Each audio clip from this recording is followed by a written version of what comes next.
विद्यार्थियों, मैं डॉक्टर शालिनी मूलचंदानी, विभागाध्यक्ष एवं सह आचार्य, राजकीय डूंगर महाविद्यालय बीकानेर। आज हम द्वितीय वर्ष कला के प्रथम प्रश्न पत्र रीतिकालीन काव्य के नामकरण पर एक विश्लेषण प्रस्तुत करेंगे। रीतिकाल के नामकरण को लेकर भी विद्वानों ने विभिन्न विचार प्रकट किए हैं। आचार्य रामचंद्र शुक्ल ने इस दिशा में अपने मौलिक विचार प्रस्तुत किए हैं। उनसे पूर्व मिश्र बंधुओं ने अपने ग्रंथ मिश्र बंधु विनोद में हिंदी साहित्य के इतिहास को आदि, मध्य और अंत इन तीन कालों में बांट दिया था।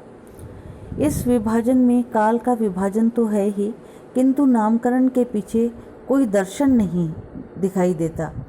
मिश्र बंधुओं ने सामान्यतः मानव मनोविज्ञान के आधार पर ही आदि, मध्य और अंत ये तीन विभाग हिंदी साहित्य के इतिहास के किए थे। काल विभाजन का दूसरा सशक्त आधार युग प्रवृत्तियाँ हो सकता है। शुक्ल जी ने इसी आधार पर आदिकाल को वीर गाथा काल कहा और मध्यकाल को पूर्व मध्यकाल यानी भक्तिकाल और उत्तर मध्यकाल यानी रीतिकाल कहा है। इसी आधार पर आधुनिक काल को गद्य काल कहा गया, क्योंकि इस काल में गद्य लेखन का प्राचुर्य है।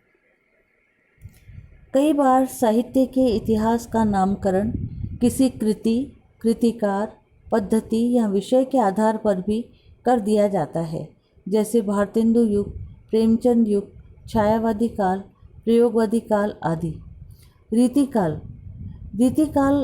आचार्य रामचंद्र शुक्ल द्वारा दिया गया। रीतिकाल से अभिहित किया जाना, इसे अधिकांश विद्वानों ने इसे स्वीकार किया है। इस काल के रीति यानी शैली पद्धति पर कुछ न कुछ लिखने की प्रवृत्ति कवियों में विद्यमान थी। प्रत्येक कवि ने अपनी रचनाएं रीति के सांचे में ढालकर ही प्रस्तुत की हैं। डॉक्टर भागीरथ मिश्र के शब्दों में उसे रस, अलंकार, नय का भेद, ध्वनि आदि के वर्णन के सहारे ही कवित्व प्रतिभा दिखाना आवश्यक था। इस युग में उदाहरणों पर विवाद होते थे, इस बात पर कि उसके भीतर कौन सा अलंकार है, कौन सी शब्द शक्ति है, कौन सा रस या भाव है, उसमें वर्णित नय का भेद किस भेद के अंतर्गत है। काव्यों की टीकाओं और व्याख्याओं में काव्य सौंदर्य को स्पष्ट करने के लिए भी उसके भीतर अलंकार, रस, नय का भेद को भी स्पष्ट किया जाता था। कवि गोष्ठियों में भी यही प्रवृत्ति थी। अतः यह युग रीति पद्धति का ही युग था और इसमें उससे संबंधित असंख्य ग्रंथ लिखे गए। इस युग में अधिकतर कवि रीति से बंधकर चले। कुछ ऐसे भी थे जो रीति के बंधन से मुक्त थे और कुछ ने रीति को सिद्ध कर लिया था। रीति मुक्त और रीति सिद्ध दोनों प्रकार के कवियों की पृष्ठभूमि में भी रस, अलंकार, नय का भेद आदि का प्रौढ़ ज्ञान सन्निहित है। अतः इस काल के लिए रीतिकाल नाम ही सर्वाधिक उपयुक्त है। रीति शब्द का व्यापक अर्थ और नामकरण। संस्कृत साहित्य में आचार्य वामन ने विशिष्टा पद रचना रीति कहकर रीति शब्द की व्याख्या की है। रीति के तीन भेद किए गए हैं, वैदर्भी, गौड़ी और पांचाली। इन रीतियों का समावेश ही काव्य को जीवित बनाता है। आगे चलकर ध्वनि संप्रदाय में ध्वनि को प्रतिष्ठा दी। अलंकार और वक्रोक्ति संप्रदाय अलंकार तथा उक्ति वैचित्र्य को काव्य की आत्मा मानते हैं। रस संप्रदाय वाक्यम रसात्मक काव्यम कहकर रस को ही काव्य की आत्मा स्वीकार करता है।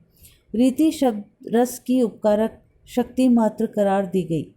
हिंदी में रीति शब्द का अर्थ वामन के शास्त्रीय अर्थ से भिन्न है। विद्यापति के समय से इसे रचना पद्धति के रूप में प्रयुक्त किया जाने लगा। रीतिकाल तक आते आते रीति शब्द का अर्थ रस, अलंकार, शब्द शक्ति, छंद आदि काव्यांगों का निरूपण ही रह गया। हिंदी में रीति शब्द का अर्थ है काव्य के लक्षण अथवा उनके आधार पर की गई रचना। अन्य प्रादेशिक भाषाओं में इस काल में रीति संबंधी रचनाएं हुई, किंतु हिंदी में रीति ग्रंथों की समृद्धि रही। आचार्य शुक्ल द्वारा किया गया रीति शब्द का प्रयोग मिश्र बंधुओं के मार्गदर्शन का ही फल है। शुक्ल जी ने इस शब्द को रीतिकाल के साहित्य के संदर्भ में नया शास्त्रीय अर्थ देकर प्रतिष्ठित किया है। लक्षण ग्रंथ रचने वाले कवि तो उनकी दृष्टि में रीति कवि थे ही, किंतु जिनका दृष्टिकोण भी रीति से बंधा हुआ हो वे भी शुक्ल जी के लिए रीति कवि ही थे। अन्य नाम रीतिकाल के लिए अलंकृत काल, कला काल, श्रृंगार काल आदि अन्य नाम भी प्रयोग में लिए जाते हैं। इन नामों पर विचार कर लेना उचित होगा। मिश्र बंधुओं ने इस काल की मुख्य प्रवृत्ति रीति को मानकर भी इसे अलंकृत काल नाम भी दिया है। इस काल के समर्थक विद्वानों का मत है कि इस काल के काव्य में अलंकरण की विशेष प्रवृत्ति थी। अलंकारों पर बल देना या उनका विवेचन करना भी रीति के व्यापक क्षेत्र का ही अंग है। अतः अलंकरण की प्रवृत्ति होने पर भी इस काल का काव्य रीतिकाल के नाम से के अंतर्गत लिया जाता है। इसी प्रकार इस काल के काव्य में कला पक्ष की प्रधानता देखकर इसे कला काल नाम भी दिया जाता है। इससे यह ध्वनित होता है कि इस काल की रचनाओं में भाव पक्ष गौण और कला पक्ष महत्वपूर्ण था, किंतु घनानंद, मतीराम, पद्माकर और बिहारी के भाव पक्ष की उच्चता को देखकर यह कहना अनुचित लगता है कि इस काल में भाव पक्ष अप्रधान था। रीतिकाल, श्रृंगार काल। आचार्य विश्वनाथ प्रसाद मिश्र ने इस काल को श्रृंगार काल नाम दिया है।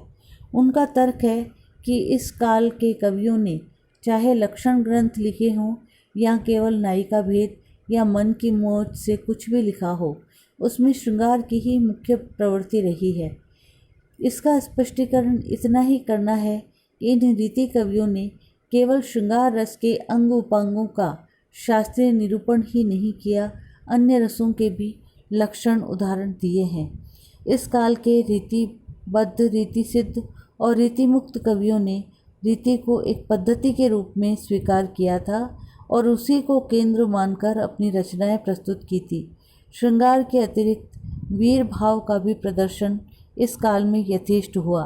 श्रृंगार काल कहने से इस काल की काव्यात्मक का बोध नहीं हो पाता है। इस काल की प्रमुख प्रवृत्ति रीति लक्षण लिखने की रही है। इस रीति के घेरे में बोधा, आलम और घनानंद जैसे रीति मुक्त कवि भी आ जाते हैं, क्योंकि उनकी रचनाओं को रीति के सांचे में बिठाया जा सकता है। उनकी रचना पृष्ठभूमि के मूल में भी ऋतु निरूपण का ज्ञान ही है। डॉक्टर भागीरथ मिश्र के शब्दों में कला काल कहने से कवियों की रसिकता की उपेक्षा होती है, श्रृंगार काल कहने से वीर रस और राज प्रशंसा की, रीति काल कहने से प्राय कोई भी महत्वपूर्ण वस्तुगत विशेषता उपेक्षित नहीं होती और प्रमुख प्रवृत्ति सामने आ जाती है। यह युग रीति पद्धति का युग था। यह धारणा वास्तविक रूप से सही है। इससे स्पष्ट होता है कि रीति मध्यकाल का उत्तर काल के नाम से अभिहित नाम रीतिकाल में रीतिकाल ही अपनी आत्मा को प्रकट करता है, अतः यही नाम सबसे अधिक उपयुक्त है। रीतिकाल की पूर्वापर सीमाएं सभी साहित्य के इतिहासकारों ने संवत 1300 से 1700 विक्रम तक स्वीकार की है। धन्यवाद मित्रों, मेरे चैनल को लाइक और सब्सक्राइब करना ना भूलें।